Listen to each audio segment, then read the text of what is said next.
All right. Hey, welcome back, guys.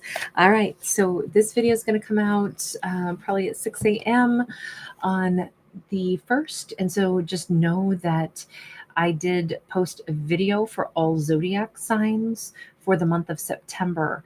And that one, that's what it's called, is what's coming next in September. In that video, you may not want to miss it because you get a chance to enter to win on September 1st. Later on in the evening, I will be picking 9 winners out of the comment section and doing a personalized storytelling for them. So you still have a chance to enter to win if you haven't already. So just so that you know, check that video out and I'll make sure that it pops up on the screen when this video is ending. All right, we have a 4 of Swords. This is going to be whatever the message is, along with any signs and symbols. We have somebody that has quite a lovely mountain somewhere off in the distance. This could be, I'm picturing someplace in Colorado. I'm picturing someplace possibly around like Blue Ridge Mountains. This could also be anywhere almost in Canada. I've been through bits and pieces of Canada. It seems like just great mountains up there. This could also be, I could see Argentina. I could see this being the French or Italian Alps. Maybe this is Switzerland. So we have a lot of different mountainous regions, but we definitely have an individual who's like, mountains can represent obstacles, but I also look at mountains as grandfathers. Like there's a protective, like spiritual energy. You know, if Gaia is Mother Earth, I look at the mountains as like grandfather energy, like giving shelter, providing like a windbreak.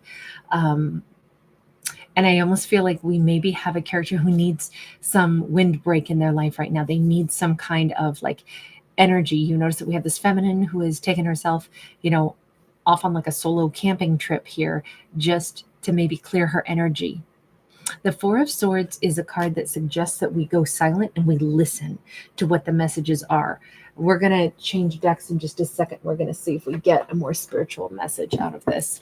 Again, with this Hierophant, we see somebody in like meditative energy flow. Again, sitting in the middle of like a slot canyon or in front of some kind of like layered waterfall here. There's a lot of answers that a character is seeking. Now we do have a masculine on one card and we have a feminine on the other. So we could have 2 people that are spiritually both seeking answers. And sure enough, we have the card of the Elder for that spiritual energy coming in. So I definitely feel like we have characters that, and we're going to look at this as 2 different people right now. Possibly a strong Taurus, divine masculine, who could be going through some kind of like spiritual seminar, or they could be someplace, you know, on like a retreat, or they could simply be an individual who is, you know, trying to get in contact with his higher self. And we have a feminine who's in a different physical location or geographical location doing something very similar, but she seems to be doing it alone, maybe more of like a vision quest. She's got like a flannel, red and black checked flannel shirt on also. And that's just very specific to what she might be wearing today. But with this card of the Elder coming in, they're both seeking wisdom. They're seeking answers from whatever they perceive the elders to be, the, you know, spirits of the forest. They could be seeking wisdom from, you know, those ancestors that are on the opposite side of the rainbow bridge. I look at the card of the Elder as almost any place that we would find wisdom, but they both want wisdom and support right now. She for healing, he for like direction and enlightenment. We have the talking stick as well. So these 2 would like to at some point, it's like they're, whether or not they know this, I don't know, but they're preparing for interacting with one another. This feels like 2 people are off in their separate corners, you know, energetically speaking, and they're both trying to get to the point where they will be better at dialoguing in relationships when they meet, like a soul connection, somebody that they view as a soul bond. But both of them seem to be saying, you know, what I'm seeking from the elders is elders. I almost think that these characters wish that they didn't have to use human communication. Like that's a hindrance sometimes. You know, if only I could interact with someone where we were really effective with communication and there was somehow even less of it, but what we did say meant so much more. This is like, you know, how cumbersome communication can be and vocabulary can be. You know, I almost feel like these two people that needed to step away from social media, step away from, you know, cell phones, and just say, God, I'm so tired of this flow of energy coming at me all the time. And it's wrecking my ability to just connect to another person at that soul level. I just want to be like, I'm hearing Coco Rosie. I want to be among the animals. Great song. Love Coco Rosie. But this feels so like they're looking for more poetry in their lives. They're looking for more sincere connection and yet less dialogue, and definitely detaching from the digital world right now. This is two people that just want a break from the digital world and they want more profound connections. Yeah, Three of Pentacles. These two could both be artistic and extremely like ahead of their time. I'm picturing that like immersive experiential art could be something they're both very drawn to, even like music and sound waves, things like that. I could picture both of them like being drawn to, you know, rhythmic, you know, frequencies that put them back in pattern with like the harmonies of the earth, the harmonies of, you know, I picture somebody who goes to sleep at night to like a record or something of like, or maybe they actually create music that integrates like nature's frequency. It just feels very, I always look at these like records, but I feel like we have artistic characters that are seeking a new way to connect to one another and to create like even partnerships, relationships, romances, but using a different tactic than technology. I'm not saying that music isn't like a form of technology if we're recording it or, you know, creating it or something, or tapping into frequencies. I mean, everything is, you know, energy, but it still might require, you know, electronics and such. But I'm still feeling like all of this has to do with two people that are so done with this overwhelming digitalized world where there's always something that, you know, rage baiting going on, and there's always something to like just, I don't know, like I feel like these characters have both had it up to their eyebrows with being bombarded by too much that also doesn't say enough all at the same time. Too many words, not enough context. So many things that are tearing apart the ability to just like really bond with another human. And they're both like, I think they're actively like shedding the like energy flow that is attached itself to these characters, like too much of everything coming at them, and they're like shedding all of that energy that was attached to them and getting it back to the basics, getting it back to almost like a primitive, you know, with the card of the elder, we actually don't see a person, right? We see an animal. We see, can we please take it back to the primitive layer of life where there's a sense of freedom, right? This is this beautiful stag out there in the wild. And I feel like that's what their elder is. Maybe they're both seeking a connection to a spirit animal, spirit guide. Maybe they're trying to connect in with their more animal version of themselves so that then they could connect with one another. There's a strong desire for two people. And this looks like younger people to me. And both of these look much more youthful, like people in their 20s or 30s. There's this powerful desire to actually be able to bond to another person in a really authentic way that is not, it's not glib, it's not cliched, and it's not super modern. And it's like, even though these are younger, more modern characters that we're seeing on these cards, I feel like they want something that, if they could go back in time, like I could picture both of them being very drawn to historical you know, pieces of like storytelling and music, and like they might really wish that they could have been born in a different era. That's what I feel like. But it's great because these two share that same thing. This is like that same human need to connect and to work together in this profound way with that Three of Pentacles. This is more about how two people interface with each other. We have the Moon, we have the Knight of Pentacles.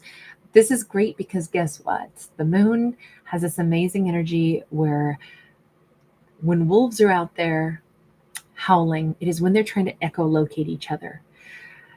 And oftentimes on the Moon card, we'll see wolves, we'll also see crabs, but here we have our wolf right here. And there's the other wolf on the other side of the lake, right? They're both craving the same thing, something that's deep. The Moon represents what's in the subconscious. And at this profound subconscious level, these wolves, which is, if that's what we're doing here, we're getting these humans to tap into their deeper selves and identify, what is it that I'm hurting for? What is it that I'm hungry for? I'm hungry for real companionship. The alpha pair in a wolf pack mates for life. Wolves are very, very bonded, but they're also free creatures, right? They're not like dogs who live one zip code. They're free and they roam about, but they also roam within their pack. And within that pack, we definitely have like this very loyal, alpha pair. And I feel like that's what they've been hungry for, is like, I want to still be a free creature, but I want the loyalty and the sincere and that deeper bond that is not because of words, but because we're integral in, living together, building something together. But it's not just lip service. It's not just with words. All of this just feels like we have characters that want something that almost feels elusive, feels like it's really hard to create sincere bonds because everything seems like there's a superficiality to it. But this is two individuals who want the same thing. They want something really strong. And it's something they haven't been able to put into words because it's such a deep need for true companionship, which is a great song, My True Companion. Mark, oh God, I can't think of his name right now, but True Companion. And we've got the Knight of Pentacles. This is something that has been building for both of these characters for a prolonged amount of time. I really see two people going to wind up meeting each other at some point. Their natural pull toward the same thing, like to almost like live off grid, their natural desire to get out into nature, their natural desire right now, the thing that they're most hungry for is actually putting these two on a path that is going to make them gravitate toward one another. They have wanted this for some period of time. I keep feeling like they wish that they lived in a different era, like a pioneer era. This could be two people who want to like live somewhere, homestead together, somewhere in Wyoming, somewhere out in the, great wide open skies. But it just feels as if that is what they're headed for. That is what their frequencies are attuned to. That is what they're both like. In this opening two cards, what we saw is two people that are tapping into, what is it that I'm really wanting? She's saying, what will heal me most? What do I really want? I want, shelter, and I want peace, and I want to heal my heart.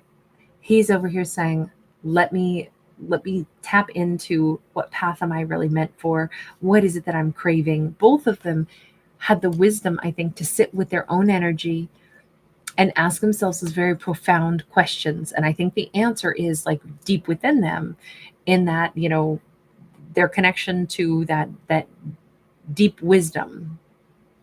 They're seeking a way to communicate this to another person who feels the same way that they do.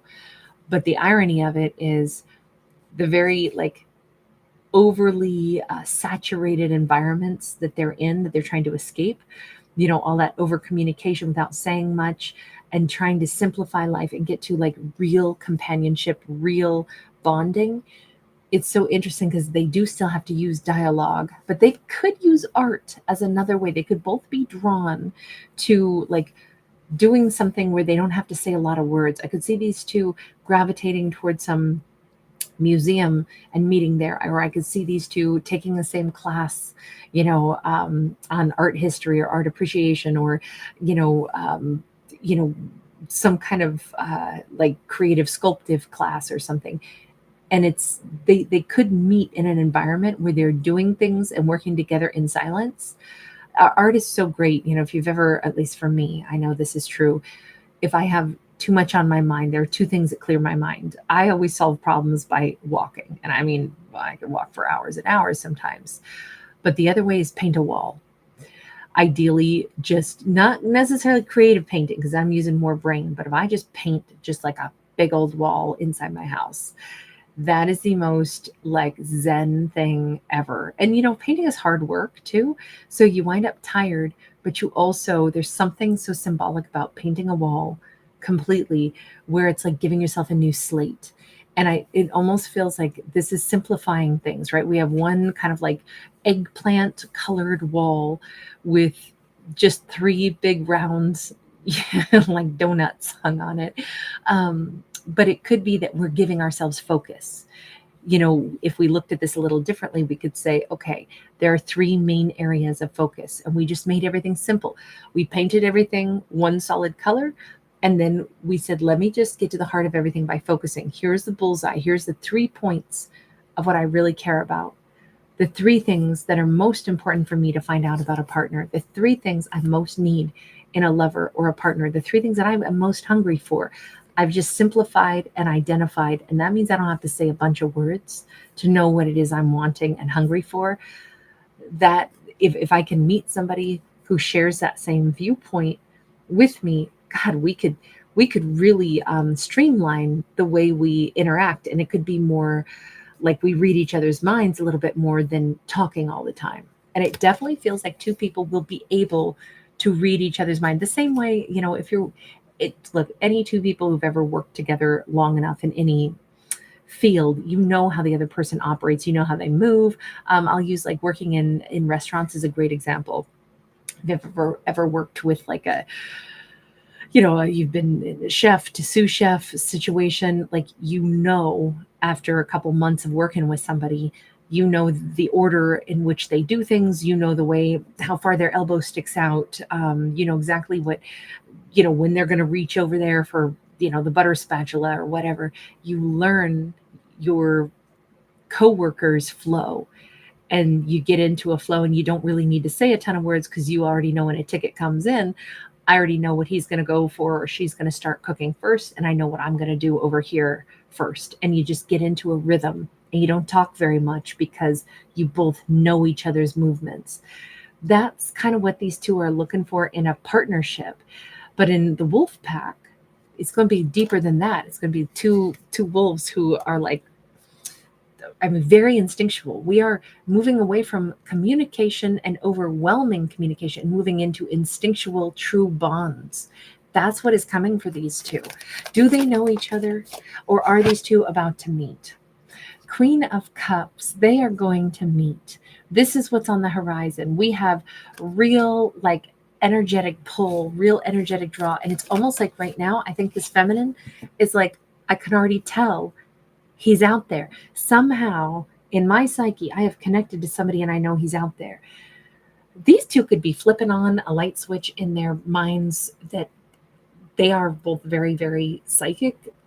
Here he is saying, all I know is that she's out there somewhere. I'm going to be meeting her. He's outside. She's outside. They're always out in nature. I love that about these 2. They are sensing and learning how to listen to their intuition. It's like they have called each other in, and they already know that this is coming. That's very exciting. This is exactly what they both have wanted. All right, I'm going to leave this one here. Ooh, that one gave me chills. Thank you guys for being here. Thanks for giving it a thumbs up and subscribing. Really appreciate you.